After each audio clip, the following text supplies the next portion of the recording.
This channel does not promote any violent, harmful, or illegal activities. All content provided by this channel is meant for an educational purpose only. আরজিকরের প্রাক্তন অধ্যক্ষ সন্দীপ ঘোষের বিরুদ্ধে একাধিক অভিযোগ আক্তার আলীর।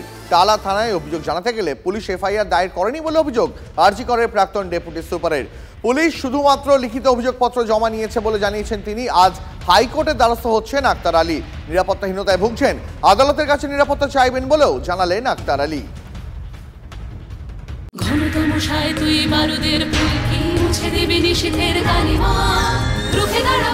একজন মা হয়ে বলছি, সফল জীবনের জন্য যেমন চাই মজবুত হয়ে ওঠা শিক্ষা, মজবুত চুলের জন্য তেমনই চাই Alopex long and strong hair oil. অনেক দুর্নীতি, ডে 1 থেকে ওনার দুর্নীতি, যার জন্য ছাত্ররা ওনার বিরুদ্ধে 1 মাসের ওপরে আন্দোলন করেছিল, হাঙ্গার স্ট্রাইক করেছিল। আপনারা ছবি দেখেন কিনা আমি জানি না, কুকুরের মতন ওনাকে তাড়া করেছিল। টাকা নিয়ে উনি পাস করাতেন, টাকা নিয়ে পাস করাতেন। এবার ওনার ছাত্ররা যারা ছিল তারা এই ছাত্রদের টর্চার করতো, এদেরকে মানে খারাপ খারাপ কেসে ফাঁসিয়ে দিত, এদেরকে ব্ল্যাকমেল করতো, পয়সা না দিলে তোমাকে এই করে দেবো ওই করে দেবো, তুমি কালেক্ট করো টাকা। আর এটা একটা মানে মেডিকেল মাফিয়াই আপনি বলতে পারেন। একে ইমিডিয়েট সাসপেন্ড করে কাস্টাডিতে নিয়ে এবং এর সঙ্গে যারা যুক্ত তাদেরকে সবাইকে এক্সপোজ করতে হবে, যার জন্য আমি নতুন করে আবার এই যুদ্ধটা শুরু করলাম। Illegal management of dead bodies, SIT তো গঠন হয়নি। আমি জানতে চাই বায়ো ওয়েস্ট স্ক্যাম যেটা আছে, বায়ো ওয়েস্ট ম্যানেজমেন্ট আপনার দর্শকদের জানা উচিত কী ডেঞ্জার জিনিস। ধরুন একটা ইঞ্জেকশনের সিরিঞ্জ বা স্যালাইন বোতল বা ওই অক্সিজেন মাস্ক যেগুলো হসপিটালে ইউজ হচ্ছে, যেগুলো ফেলে দেওয়া হয় নষ্ট করার কথা, সেইগুলো ইউজ হয়ে ওগুলো আপনাদের শরীরেই ব্যবহার করা হচ্ছে।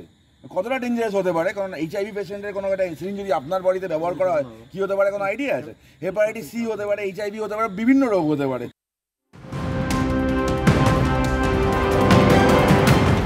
নজর রাখবে একটি গুরুত্বপূর্ণ খবরের দিকে। দুজন অ্যাসিস্ট্যান্ট কমিশনার এবং একজন ইন্সপেক্টরকে সাসপেন্ড করল লালবাজার।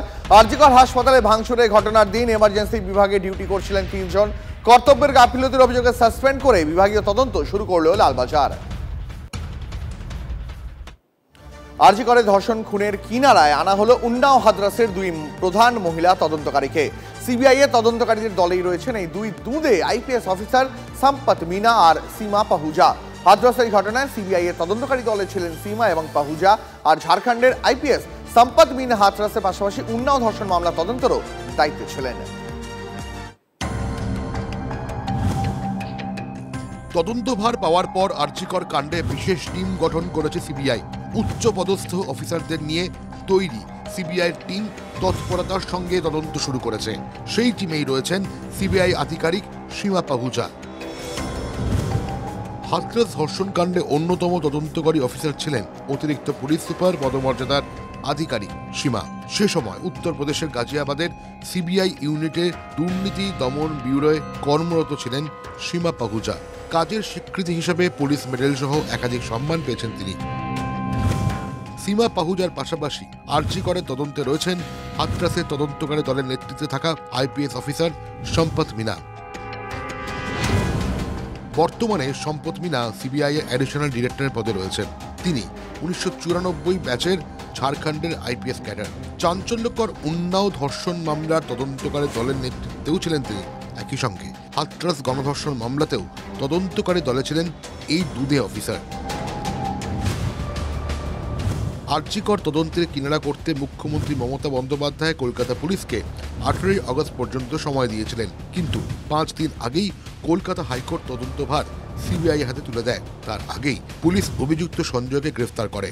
এরপর এখনো পর্যন্ত আর কাউকে গ্রেফতার করতে পারেনি সিবিআই। ফলে তদন্তকারীদের ওপর চাপ বাড়ছে। এবারে তাই তদন্তে আরও গতি আনতে কেন্দ্রীয় গোয়েন্দা সংস্থার ভরসা 2 পরীক্ষিত মহিলা অফিসার। 1994 ব্যাচের আইপিএস ঝাড়খণ্ড ক্যাডার সম্পত মিনা সাম্প্রতিক অতীতে ঘটে যাওয়া উন্নাও এবং হাতরাসের মতো ঘটনায় তদন্তকারী দলে ছিলেন এই মহিলা আইপিএস অফিসার এবং তার অসাধারণ কর্মদক্ষতা ও তদন্ত প্রক্রিয়ার কারণে তিনি 2021 সালে রাষ্ট্রপতি পদক পান। 2024 সালের 21 সেপ্টেম্বর পর্যন্ত তিনি দায়িত্বে আছেন সিবিআইয়ের অ্যাডিশনাল ডিরেক্টর পদে।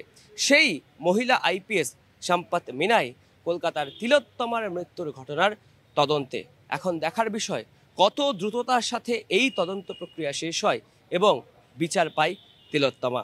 ক্যামেরায় কুণাল গাঙ্গুলির সাথে অরিত্র ঘোষ, TV9 বাংলা। নজর রাখবেন এই মুহূর্তে একটি ব্রেকিং নিউজের দিকে। সাত সকালে আনন্দপুরে অজ্ঞাত পরিচয় মহিলা দেহ উদ্ধার ঘটনাকে কেন্দ্র করে তীব্র চাঞ্চল্য এলাকায়। ঝোপের ধার থেকে উদ্ধার মহিলার রক্তাক্ত দেহ। মহিলার দেহে একাধিক আঘাতের চিহ্ন রয়েছে। কেউ খুন করে ফেলে গেছে কিনা পুলিশ খতিয়ে দেখছে। আরো বিস্তারিত জানবো সহকর্মী সুশোভনের কাছ থেকে। সুশোভন, সাত সকালবেলায় শহর কলকাতা থেকে এক মহিলার দেহ উদ্ধার হওয়া যথেষ্ট চাঞ্চল্যকর খবর। নিঃসন্দেহে চাঞ্চল্যকর, এবং এটা আনন্দপুর থানা এলাকার নোনাডাঙ্গা সবুজ পল্লীতে এই দেহ দেখা গেছে, মহিলার দেহ। ইতিমধ্যেই পুলিশ, আনন্দপুর থানার পুলিশ সেই দেহটিকে উদ্ধার করেছে, ময়নাতদন্তের জন্য নিয়ে গেছে। ময়নাতদন্ত হলেই কি কারণে এই মৃত্যু জানা যাবে, কিন্তু দেহে একাধিক আঘাতের চিহ্ন রয়েছে, তাই পুলিশের অনুমান এটা খুন হয়ে থাকতে পারে। সেই জন্য ময়নাতদন্ত একেবারে জরুরি, এবং যে জায়গায় এই দেহ পড়েছিল একেবারে খালের ধারে দেহ পড়েছিল, নির্জন এলাকায়, তাই পুলিশের অনুমান যে হয়তো কেউ সেখানে দেহ ফেলে যেতে পারে। সেই জন্য আশপাশের রাস্তার সিসি ক্যামেরা ফুটেজ, অন্যদিকে ময়নাতদন্ত রিপোর্ট, দুটোর উপরই পুলিশ দেখে পরবর্তী তদন্তে এগিয়ে নিয়ে যাবে বলে মনে করছে। ইতিমধ্যেই যে সেই এলাকায় পুলিশ টহল দেওয়া শুরু করেছে। অনেক ধন্যবাদ সুশোভন।